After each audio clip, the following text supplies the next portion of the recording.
لن نتنازل قيد أنملة، هكذا كان رد وزارة الشباب والرياضة على عيسى حياته. الوزارة تمسكت بمطلبها الأولي، تأجيل موعد إقامة كأس إفريقيا عاما آخر.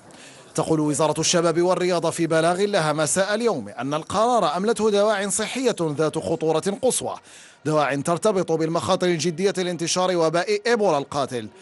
قالت أيضا أن قرار المغرب هذا القاضي بطلب التأجيل يكتسي طابعا منطقيا، بموجبه يتم تعديل الجدول الزمني لكأس إفريقيا من خلال إعادة اعتماد نظام دورتي 2012 و2013 خلال سنتي 2016 و2017.